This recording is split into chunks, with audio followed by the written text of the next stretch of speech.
Sedang duduk berzikir, dia masih pakai mukena. Dia diseret dengan paksa. Kan bayangkan sendiri, orang sedang berzikir, duduk berzikir, diseret dengan paksa. Diseret dengan paksa. Nek Sumirah kaget teriak-teriak, tapi nenek-nenek punya tenaga apa? Gak punya tenaga dia. Dia diseret dengan paksa sama si Dadang, sama si Burhan, sambil dipukuli. Dibawa keluar, diseret sama warga. Warga yang lain apa ternyata sudah menyediakan galian buat Nenek Sumirah.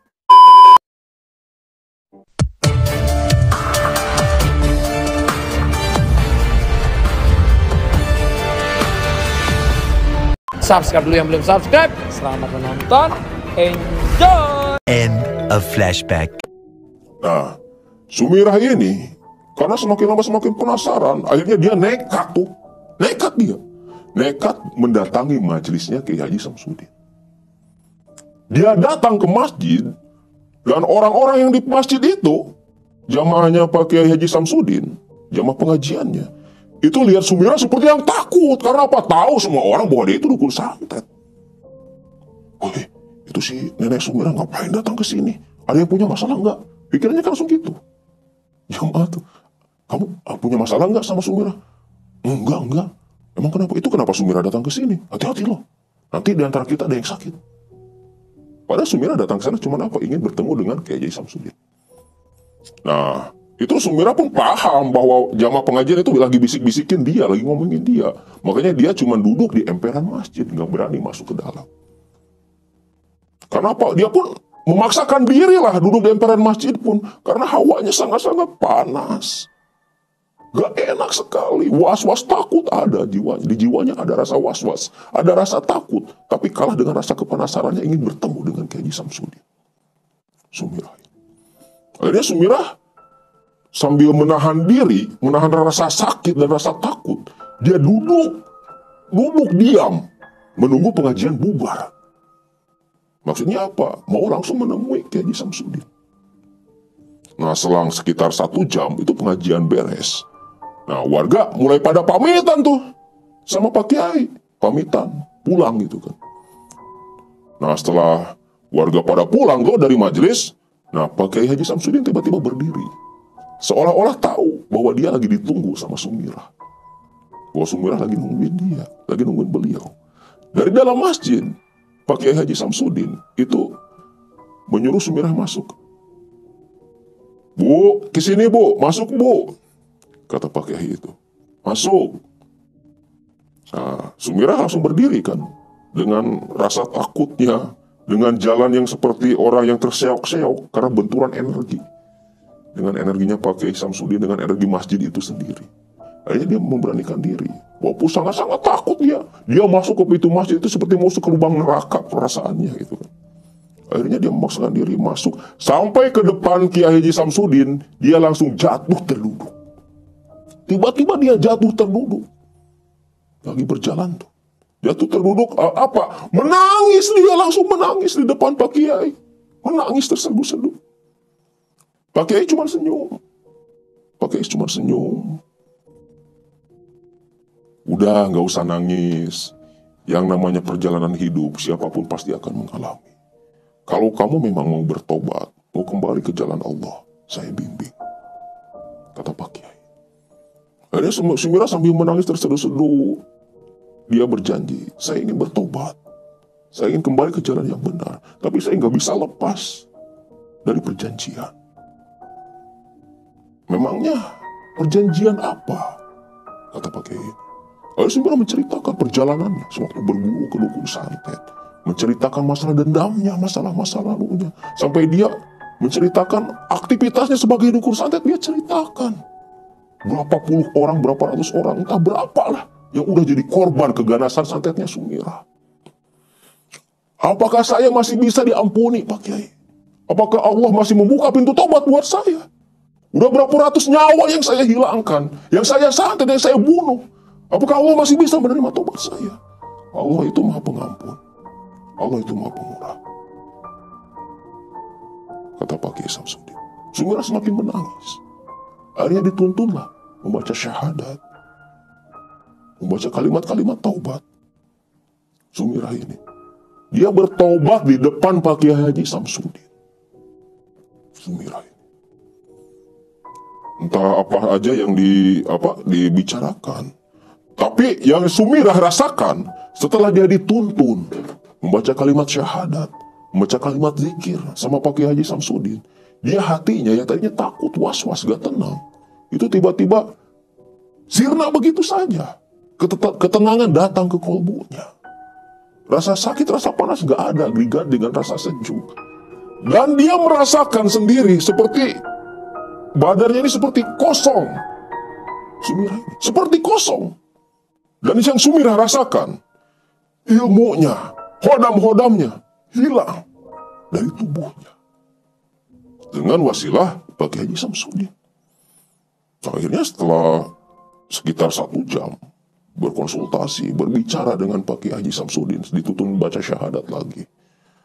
Akhirnya Pak Kiai nyuruh Sumirah pulang.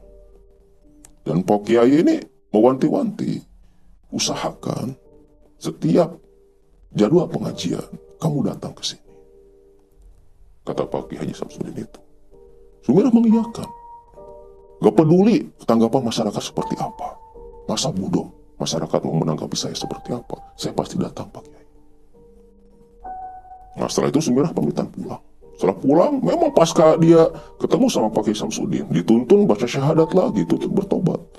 Sumirah ini dirubahnya dia sering sholat gak pernah ketinggalan. Pusaka-pusakanya dia buang semua, dia buang ke sungai. Nah disinilah masuk si Burhan. Entah kenapa, gak tahu dari mana. Seolah-olah Burhan ini tahu bahwa Sumirah itu udah gak punya ilmu santet. Yang tadinya padahal si Burhan ini paling dia gak berani banget dia ngedatangin si Sumirah. Didorong dengan rasa dendamnya, rasa bencinya, dan gak tahu dia tahu dari mana si Burhan ini. Kalau Sumirah ini udah gak punya ilmu santet, dia datang ke rumahnya Sumirah. Malam hari, waktu itu malam Jumat, Burhan datang ke rumahnya Sumirah, bertamu sendiri ke nenek Sumirah. Itu waktu itu usia Sumirah 53 tahun. Dia datang ke rumah nenek Sumirah, si mantan dukun santet.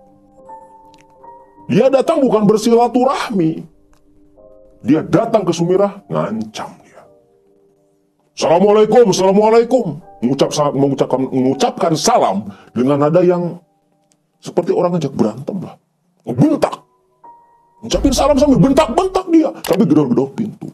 Nenek Sumirah terkena sakit. Dia lagi baca sholawat, lagi berzikir dalam kamar. Dia keluar dari kamar, masih pakai mukena. Nenek Sumirah ini. Dia langsung datang ke ruang tamu, dia buka pintu. Waalaikumsalam. Ustadz, alhamdulillah. Ada juga yang mau datang ke saya, mau silaturahmi ke saya. Masuk Pak Ustadz. Tapi si Burhan ini senyumnya sinis dia. Hah?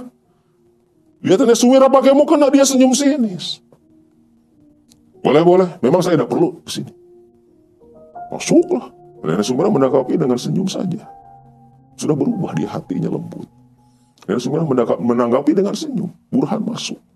Masuk ke dalam, dibawa ke ruang tamu. Disuguhi minuman segala macam. Ini gak pakai santet kan kopinya? Kata Burhan itu. Astagfirullahaladzim. Kata Sumirah.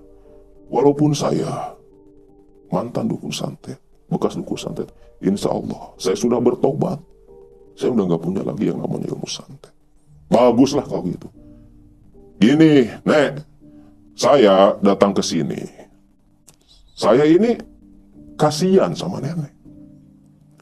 Maksudnya, Nak Burhan ini apa? Maksudnya Pak Ustadz ini apa? Gini, Nek, kemarin saya didatangin sama si Pak RT, sama beberapa warga juga. Datang ke rumah saya. Mereka minta dukungan saya, minta komando saya buat bunuh nenek. Kenapa mau bunuh saya? Ya itulah. Nenek kan ngerasa sendiri bahwa banyak warga di kampung ini yang udah jadi korban nenek. Banyak warga yang udah dibunuh sama nenek di sini. Dan warga semua tahu bahwa nenek ini dukun santet. Gak peduli nenek udah tobat apa belum. Warga gak peduli. Dendam warga terbuka kembali. Warga datang ke saya, minta izin buat bunuh nenek. Saya kasihan nih. Nenek Sumirah beristighfar, menangis dia sambil mengusap dada. Terus apa yang mesti saya lakukan? Apa yang mesti saya lakukan? Nenek Sumirah ini bukannya takut mati, Tapi dia masih ingin menikmati masa-masa taubatnya. Masa-masa dia mendekatkan diri sama Allah. Dia belum ingin mati. Masih ingin terus berbakti. Masih terus ingin beribadah. Itu yang dipikirannya Nenek Sumirah. Bukan takut mati dia. Kalau Nenek mau selamat, Nenek kan punya sawah tuh. Kasih sawah itu ke saya. Sawah. Sawah yang mana Pak Ustaz? Sawah yang dekat sama sawah bapak saya. Ingatlah. Si Nenek Sumirah. Dengan dosa-dosanya. Yang waktu itu dia pindah-pindahin batas tanah sawahnya. Si Kamal, bapaknya si Burhan. Hatinya teriris, teringat dengan dosa-dosa masa lalunya. Sawah doang. Dia Burhan. Nah Burhan. Iya Nek. Dan memang sawahnya memang tinggal ada sekitar mungkin ada 4 petak lah. Dan memang masih posisinya ya itulah dekat sawahnya si Kamal itu. Tapi sawah yang lain sisanya itu udah dia jual. Nenek Sumirah jual. Tapi Burhan ini bisa menjanjikan bahwa nenek gak dibunuh nantinya.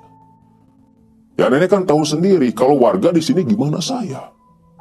Ya karena itu kan tadi saya bilang ucapan Ustadz di situ di kampung itu sangat-sangat ditaati, melebihi ucapan presiden lah istilahnya gitu kan.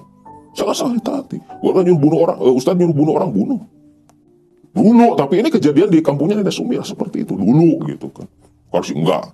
Toh orang tokohnya pun udah pada meninggal gitu kan. Sekarang itu dulu sekali. Waktu masih zaman DI Darul Islam itu kan, DII, NII gitu kan. Waktu zaman dulu. Setelah si Burhan bilang seperti itu, Nenek Sumirah kan minta jaminan.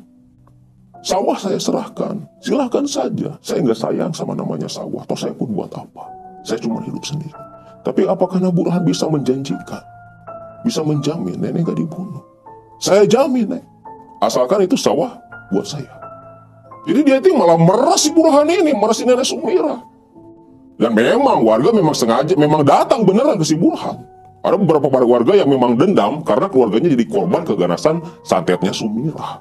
Datang ke si Burhan. Dan si Burhan memanfaatkan situasi karena ada dasar dendam juga dia. Hartanya diminta, diporoti, diperas.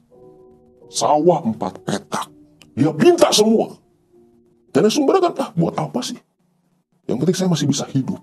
Bisa menikmati masa tobat saya. Bisa menikmati kenikmatan, bisa merasakan terus kenikmatan beribadah. Inilah pikiran Nenek Sumirah. Akhirnya dia kasih itu sawah yang 4 petak. Kalau dikasih, Burhan dengan tertawa senang, merasa menang. Dengan sinisnya dia. Kalau bukan karena saya, nenek udah mati hari ini juga.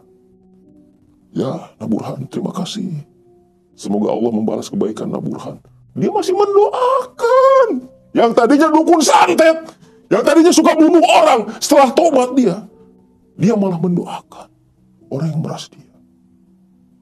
Subhanallah, Nenek Sumirah diperas, dipinta sawahnya poroti. Dan besoknya Burhan dengan senang hati dia datang ke desa, dia sertifikatin tuh yang 4 petak.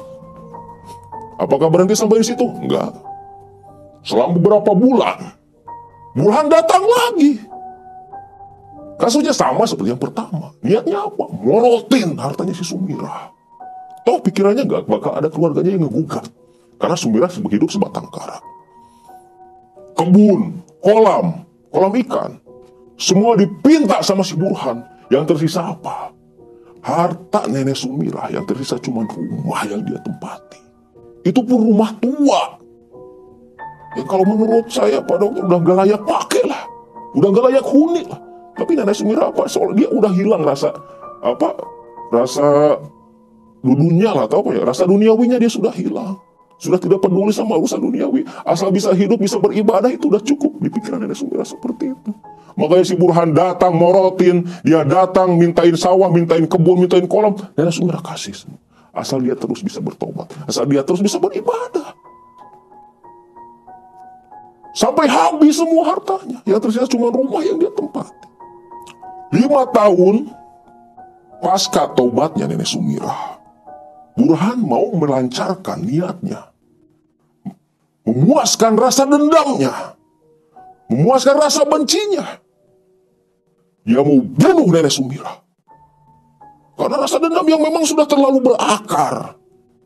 Kondisinya sama seperti Sumirah dulu. Burhan sengaja ngumpulin warga. Waktu itu hari Kamis sore pada asar. Si Burhan ini ngumpulin warga. Warga-warga yang fanatik, yang memang warga-warga ini yang pernah jadi korbannya si Nenek Sumirah. Yang pernah berurusan dengan kekejaman santetnya Nenek Sumirah. Dia kumpulin di rumahnya. Ada sekitar 8 orang. Burhan sengaja ngumpulin apa? Dia merencanakan mau bunuh Nenek Sumirah. Dan kebetulan pada waktu itu waktu lagi musim-musimnya pembantaian dukun santet. Tahun berapa? Lupa lagi saya. Waktu ramai-ramainya pembantaian dukun santet. Terkadang yang dendam ke orang bilangnya itu dukun santet pasti dibunuh. Padahal bukan dukun santet. Nah ini Nenek Sumirah pun sama. Dan memang kebetulan dia mantan dukun santet. Nah, si Burhan ini ngompor-ngompori warga, khususnya yang 8 orang itu. Dan kebetulan 8 orang ini bisa disebut agak terpandang, agak diikuti juga pengaruhnya. Punya pengaruh lah di kampung itu, 8 orang ini. Bapak-bapak, saya tahu, bapak-bapak semua sampai sekarang masih menyimpan dendam sama Nenek Sumirah.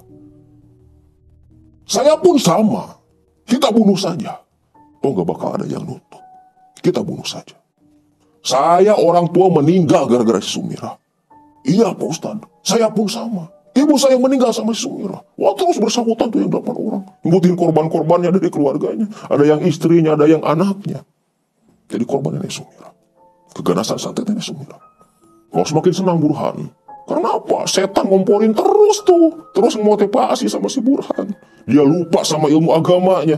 Dia lupa sama Allah. Dia lupa sama Rasulullah. Dia lupakan semua. Yang dia ikuti rasa dendamnya. Memuaskan rasa dendamnya. Si Burhan ini, dia terus ngumpul-ngumpulin. Pokoknya nanti malam, kita gerakin warga. Kita seret tuh Nenek Sumirah.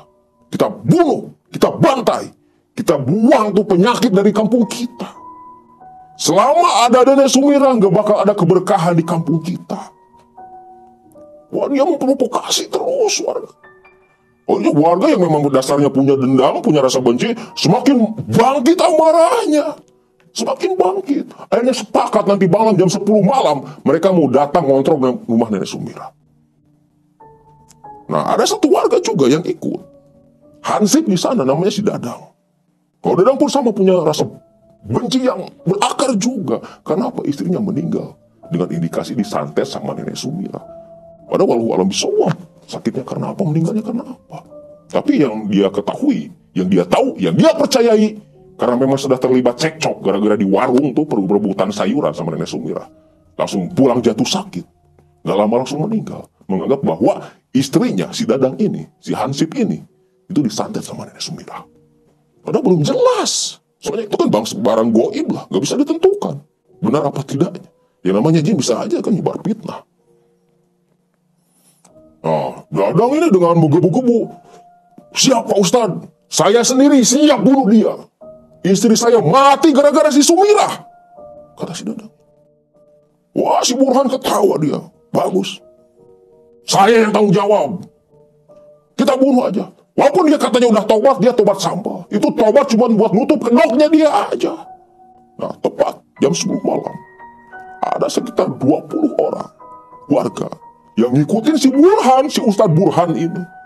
Sambil bawa obor, bawa golok segala macam. Ngapa mau bunuh Nenek Sumirah? Dan kebetulan memang Nenek Sumirah ini, pasca dia bertobat, rumahnya yang dulu bekas peninggalan orang tuanya, dia jual. Dan dia berpindah ke tempat yang agak terpencil lah, Nenek Sumirah ini. Untuk menyendiri, mengasingkan diri. Karena apa? Toh bersosialisasi dengan warga pun gak diterima. Dia cuma diterima di majelisnya Pak Kiai Haji Samsudin. Di situ dia merasa berada di lingkungan keluarga, merasa diterima, merasa ada di tempatnya keluarga. Tapi di masyarakat dia nggak ada yang nerima, nggak ada yang mau berdekatan, berkomunikasi pun nggak ada yang mau, kecuali terpaksa gitu kan. Itu pun karena rasa takut disantet sama Nenek Sumirah. Nah sampai di depan rumah Nenek Sumirah. Itu jam 10 malam kan suasana, apalagi di tempat yang agak terpencil, jauh dari pemukiman.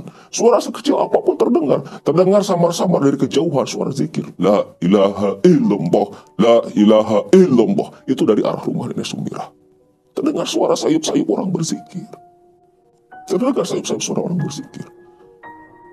Kata si Dadang, Ustad, kayak orang yang lagi dikir. Alah, itu si Mirah itu. Itu dia dikir kayak gitu, itu lagi nutupin kedoknya dia aja. Udah nggak usah didengerin, langsung aja lanjut. Wah, jalan lagi kan. Jalan. Itu terus lagi zikir. Kita dengar suara zikir. Semakin dekat, semakin jelas. Nenek Sumirah sedang berzikir. Rumahnya reot. Rumah panggung. Atap juga atap daun rumbia tuh. Alang-alang tuh, atapnya juga. Rumah panggung. Digedor-gedor pintu. Mirah gitu kan. Dari luar tuh. Si Dadang sama si Burhan gedor-gedor pintu. Mirah, keluar kamu. Pada kebentak. Warga di luar juga sama. Warga mengelilingi itu rumah. Si Dadang sama si Burhan di depan pintu, gedor-gedor pintu. Tapi mungkin karena Nenek Sumirah sedang asyik berzikir, sedang nikmat berzikir, dia lupa akan segala hal. Maksud lupa di sini, lupa ada warga di luar, lupa nggak dengar atau sengaja tidak mendengarkan suara teriakan warga atau apa. Saking nikmatnya dia berzikir. Akhirnya digedor-gedor, malah makin asik tuh dikirnya si Sumirah. Akhirnya si Burhan kesel juga dia kan, dia dobrak tuh pintu. Masuklah si Burhan sama si Dadang. Warga nunggu di luar. Dadang masuk ke dalam, langsung nyamperin ke kamarnya Nenek Sumirah. Nenek Sumirah di dalam kamar sedang duduk berzikir. Dia masih pakai mukena. Dia diseret dengan paksa. Kamu bayangkan sendiri, orang sedang duduk berzikir, diseret dengan paksa. Nenek Sumirah kaget teriak-teriak, tapi nenek-nenek punya tenaga apa? Gak punya tenaga dia. Dia diseret dengan paksa sama si Dadang sama si Burhan sambil dipukuli. Dibawa keluar, diseret sama warga. Warga yang lain ternyata sudah menyediakan galian buat Nenek Sumirah. Diseret sama warga. Mati kamu, mampus kamu. Warga berteriak menyumpahi terus. Mati kamu, mampus kamu. Diseret sama warga. Yang sudah terprovokasi dengan si Burhan. Diseret. Tanpa rasa kasihan, tanpa rasa iba. Nenek-nenek tua renta. Masih pakai mukena. Kondisi lagi zikir, diseret. Dibawa ke kebun. Dimasukin ke galian. Dikubur hidup-hidup. Nenek Sumirah apa? Walaupun tubuhnya dia merasakan sakit, tapi lidahnya tidak lepas dari zikir. La ilaha illallah. Dia berzikir terus. Kamu bayangkan sendiri. Nenek-nenek, dia duduk di dalam lubang galian sambil berzikir. Pakai mukena yang sudah bersimbah darah. Dia terus mengucapkan kalimat la ilaha illallah. Dia berzikir terus. Dan warga itu dengan teganya, karena memang mungkin sudah dirasuki sama setan, rasa dendam, tega mengubur Nenek Sumirah. Sampai sudah tidak terdengar lagi suara zikirnya Nenek Sumirah, karena memang sudah rata ditutupi dengan tanah. Itu nasib Nenek Sumirah. Sampai seperti itu. Husnul khotimah. Nah, pasca kejadian itu, rumah Nenek Sumirah dibakar.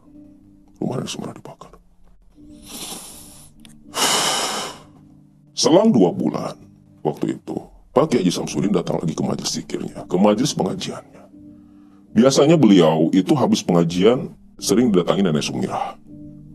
Disamperin sama Nenek Sumirah, berkomunikasi, berkonsultasi, masalah ibadah segala macam. Waktu itu, Nenek Sumirah nggak ada.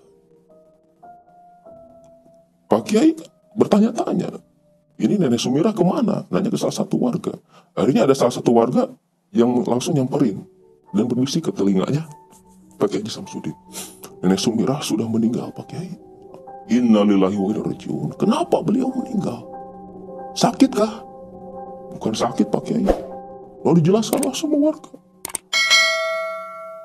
Pak Kiai Haji Samsudin, setahu saya, itu orangnya benar-benar tawadhu, sabar. Jarang sekali beliau marah. Tapi mendengar Nenek Sumirah lagi berzikir, diseret paksa sampai dibunuh, dikubur hidup-hidup, marah, geram beliau.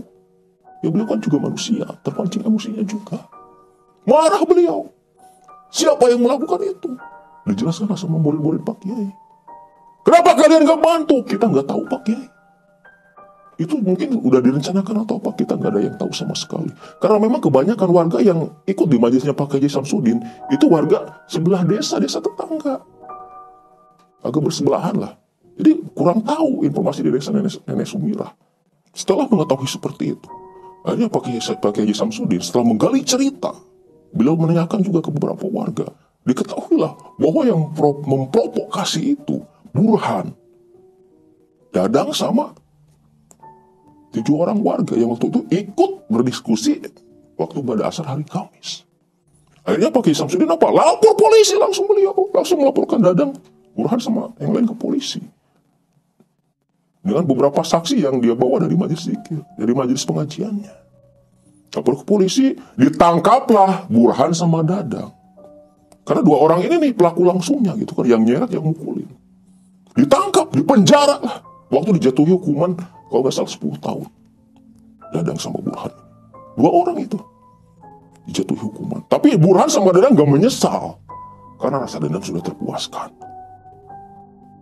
Dendam orang tuanya, si Kamal sama istrinya, si Burhan ini, udah terpuaskan. Dendam istrinya Dadang pun sudah terpuaskan. Di penjara masa bodoh. Pikirannya seperti itu. Tapi apa? Di penjara selang 3 bulan setelah penangkapan. Jadi si Burhan sama si Dadang ini di dalam penjara itu sering teriak-teriak ketakutan dia. Jadi apa? Dia bilangnya, ditanya sama polisi kan, sama petugas. Kenapa kalian teriak-teriak? Kurang jelas gitu kan. Kurang teriak-teriak jelas lah. Mereka bilangnya apa? Dihantui sama si Nenek Sumirah. Padahal kalau menurut saya gitu kan, Nenek Sumirah itu nggak bakal istilahnya apa, penasaran, nggak bakal apa. Beliau mati husnul khotimah. Beliau meninggal dengan husnul khotimah. Surga Allah jaminannya.